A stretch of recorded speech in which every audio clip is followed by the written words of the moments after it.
यस्तो पागल छु कि म त यस्तो हाल्दा सबै यस्तो मजाले hello guys welcome back to our channel हजुरहरूलाई हाम्रो च्यानलमा स्वागत छ सो कति मान्छेले सोध्यो त्यो साम्बर कसरी बनाउँछ भनेर हो आज त्यो साम्बर बनाएर देखाउँछु नि ल स्टे ट्युन गाइस साम्बर त बनाउनु तर त्यो साग हुन्छ नि अब त्यो सागको चाहिँ म त के भन्छ भिडियो बनाउनु बिर्सिहाल्यो यहाँ माथि यहाँनिर म तपाईँलाई फोटो राखिदिन्छु नि ल कुन चाहिँ साग छ युज गरेर भनेर साम्बर बनाउँदा सो साम्बर चाहिँ हामी भातसँग पनि खानु सक्छ हो मुद्दे मुद्दे भनेको चाहिँ अब ढेँडो हुन्छ नि त्योसँग खान्छ हामी त ओके ढेँडो चाहिँ अब मलाई त्यति आउँदैन बनाउनु सो मुद्दे चाहिँ आउँछ मुद्दे बनाउँछु अन्त मुद्देसँग चाहिँ दामी हुन्छ yummy okay stay tune guys त्यही साम्बरको दाल र मुसुरी दाल भिजाएर राख्यो भने चाहिँ राम्ररी पाक्छ त्यो क्या त दाना दाना जस्तो हुँदैन अन्त यसलाई चाहिँ 4-5 सिटी लगाउनुपर्छ डोन्ट टच साम्बरको दाललाई चाहिँ तुर दाल भन्छ यो चाहिँ त्यो साग हो त्यो दाल भयो let's start guys making sambar त्यही यो दालहरू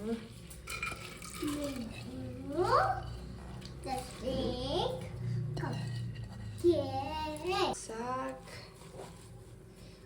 त बेसी हुन्छ होला जस्तो लाग्छ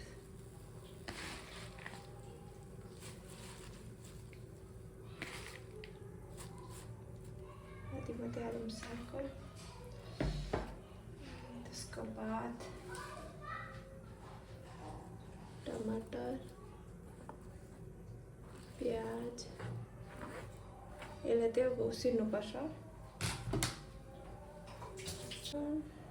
हल्दी अलिकति साम्बर पाउडर जस्तो जिन्जर गार्लिक पेस्ट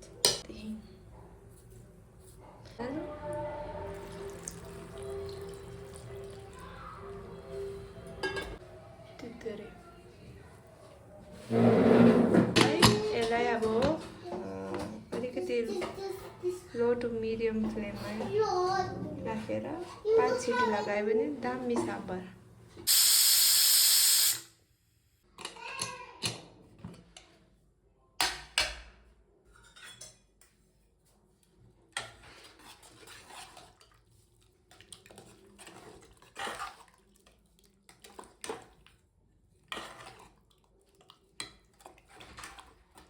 अब यो चाहिँ पाक्यो यस्तो दामी फ्यात्तै भएर पाकेको थियो दामी हुन्छ अब यसमा अलिकति पानी थप्नुपर्छ अन्त यसमा तड्का लगाउनुपर्छ अब तड्काको लागि चाहिँ म के पनि युज गर्दिनँ खालि करी पत्ता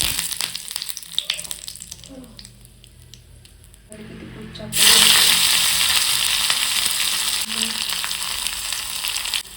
मस्टर्ड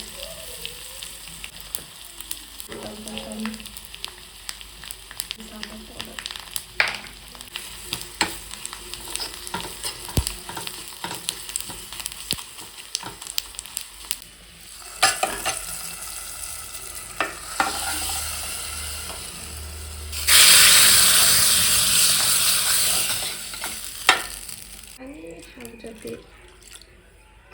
पातला मोटो पातला जति लाग्छ त्यति हो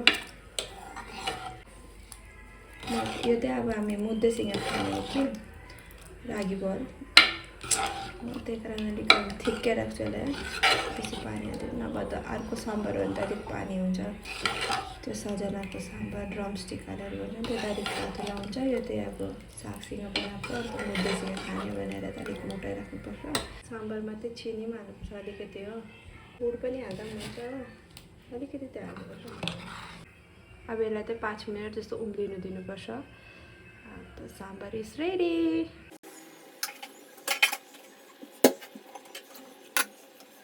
रागी 1 ग्लास लिँदैछु भने 2 ग्लास पानी हाल्नुपर्छ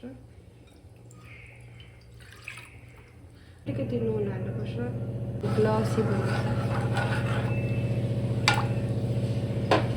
उम्लिँदाखेरि चाहिँ अलिकति यसरी हाल्नुपर्छ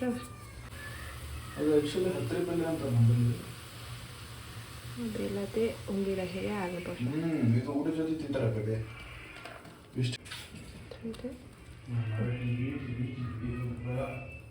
उम्लेर यत्तिकै उम्लिन्छ अन्त उम्लेर आफै यस्तो के भन्छ भित्र पस्छ नि अन्त राम्रो हुन्छ। अब सडनली अब यसलाई यसरी चलायो भने त्यो सेतो सेतो सेतो आँटा हुन्छ, सो यसलाई त अब यसरी उम्लेर आफै भित्र जानु धेरै त्यति हुँदैन, राम्ररी पाक्छ। पानी बेसी भएको छ भने पनि त्यो बेसी फ्लेम भएर के त सुक्छ।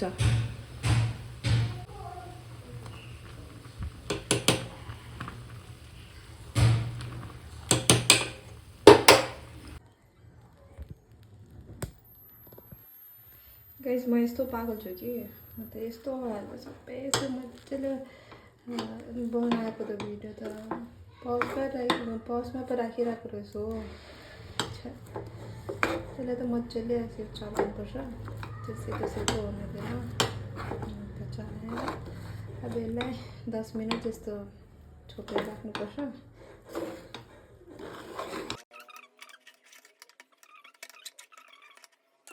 मुद्दा बनाउनु पनि साह्रो छ, सुकाएर एकदम मुद्दे भयो। अब यसलाई बनाउनु ग्यास बन्द गर्नुपर्छ, अन्त खाने बेलामा बनाउनुपर्छ। अब म त बल्ल खाना बनाइसक्यो भनेको त लु माछा ल्याएर आउँछ अरे, माछा पनि बनाइदिनु अरे, माछा फ्राई गरिदिनु अरे हो। दुईजना बाउछरा गइरहेको छ। यो चाहिँ अब फ्राई गर्ने हो, यो चाहिँ भोलिको लागि टाउको अन्त पुच्छरहरू चाहिँ भोलि सुप बनाएर खाने, झोल माछाको झोल।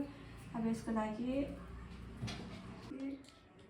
बडा चम्मच देख्दैछ, बाट क्यामेरा ब्याक भएर देख्दैन कि जिन्जर गार्लिक पेस्ट, हल्दी, निम्बु।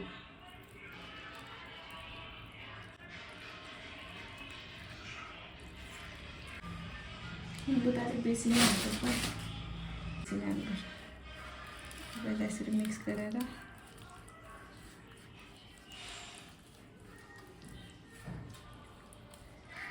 कोही बेला त म त भिडियो बनाउँदा बनाउँदा अन पनि गर्नु बिर्सिँदो रहेछु कि पछि थाहा पाउँछ कि रड्डी फिल हुन्छ नि, कस्तो फिल हुन्छ ब्याड। अब यसलाई यसरी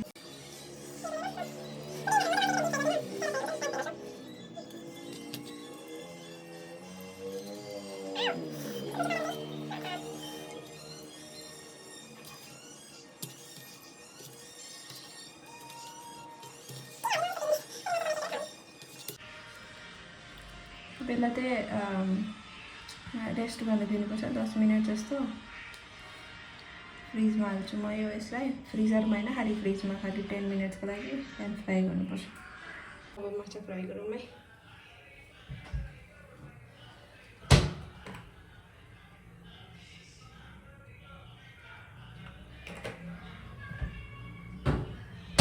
यति तेलमा माछा फ्राई गर्छु, यो अलिक बेसी पसिहाल्यो। म त अब माछामा सुकाउनु छोडेको।